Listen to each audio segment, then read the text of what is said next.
Worship the creator not the creations. సృష్టిని కాదు సృష్టికర్తను మాత్రమే ఆరాధించండి. అస్సలాము అలైకుం వరహమతుల్లాహి వబర్కాతు. నేను మీ సోదరుడు ఇమ్రాన్ అలీ. నేటి అంశం, ముస్లింలు సూర్య నమస్కారం ఎందుకు చేయరు? చాలామందికి ఉన్న ప్రశ్న ఏమిటంటే, ముస్లింలు ఎందుకు సూర్య నమస్కారం చేయరు? వాస్తవానికి మనం పరిశీలిస్తే సూర్య నమస్కారాల్లో దాదాపుగా 12 మంత్రాలు ఉన్నాయి. సూర్యునికి ఎదురుగా నమస్కారం చేస్తున్నట్లుగా నిలబడి సూర్యుని యొక్క నామాన్ని ఉచ్చరిస్తారు. వాస్తవానికి ఇస్లాం ప్రకారం ఇలా చేయడం తప్పు.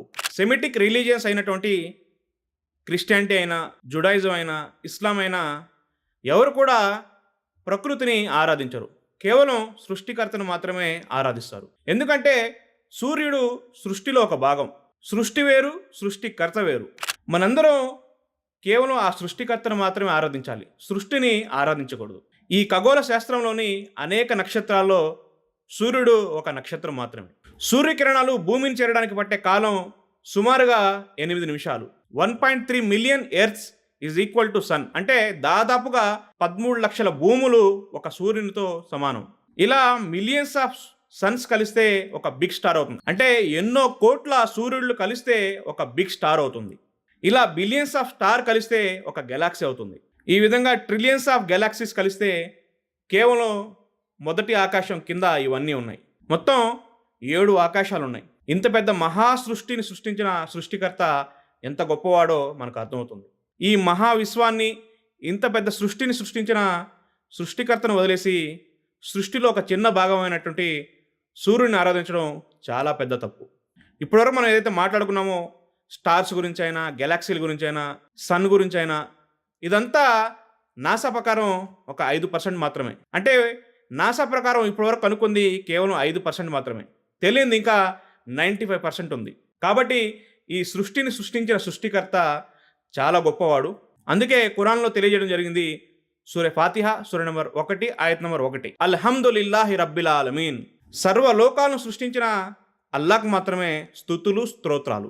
ఖురాన్లో ఒక అల్లాహ్కు తప్ప ఇతరులకు సాష్టాంగం చేయకండి అని ఉంది.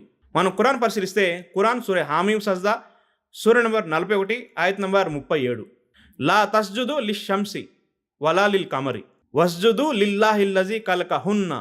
మీరు సూర్యునికి కానీ చంద్రునికి కానీ సాష్టాంగం చేయకండి.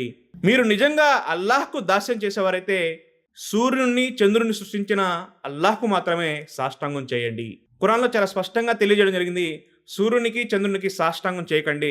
సూర్యుని చంద్రుణ్ణి సమస్తాన్ని సృష్టించిన అల్లాహ్కు మాత్రమే సాష్టాంగం చేయండి అని. అదేవిధంగా మనం బైబిల్ని పరిశీలిస్తే యెషయా గ్రంథం 40వ అధ్యాయం 28వ వాక్యం, నీకు తెలియదా, నీవు వినలేదా, భూ దిగంతమును సృజించిన యెహోవా నిత్యుడగ దేవుడు. దీని అర్థం ఏంటంటే ఈ భూమి ఆకాశాన్ని సృష్టించిన సృష్టికర్త మాత్రమే నిత్యుడగ దేవుడు. అదేవిధంగా మనం భారతీయ మత గ్రంథాలను పరిశీలిస్తే ఋగ్వేదం 13వ మండలం 4వ సూక్తం 28వ మంత్రం, తస్యాం సూర్య వక్షత్ర వసే చంద్రమాష సహా. ఆకాశంలో ఉన్న సూర్య చంద్రునితో పాటు అన్నీ ఆయన ఆధీనంలో ఉన్నాయి. ఇక్కడ కూడా చాలా స్పష్టంగా తెలియజేయడం జరిగింది, సూర్యుడైనా చంద్రుడైనా మొత్తం ఆ సృష్టికర్త యొక్క ఆధీనంలో ఉన్నాయి. అదేవిధంగా ఋగ్వేదం 5వ మండలం 81వ సూక్తం 1వ మంత్రం, వహీ దేవస్య సవిత పరిస్నుతి. ఈ ప్రపంచాన్ని సృష్టించిన సృష్టికర్తకు మాత్రమే స్తుతులు.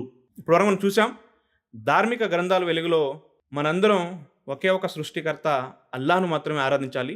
ఈ సృష్టిని ఆరాధించకూడదు, సృష్టికర్తను మాత్రమే ఆరాధించాలి. ఈ సమస్తాన్ని సృష్టించిన అల్లాహ్కు మాత్రమే స్తుతులు, స్తోత్రాలు, ఆయన ముందు మాత్రమే సాష్టాంగం పడాలి. అందుకే ముస్లింలు సృష్టిని ఆరాధించరు, సృష్టికర్తను మాత్రమే ఆరాధిస్తారు. Worship the creator not the creations.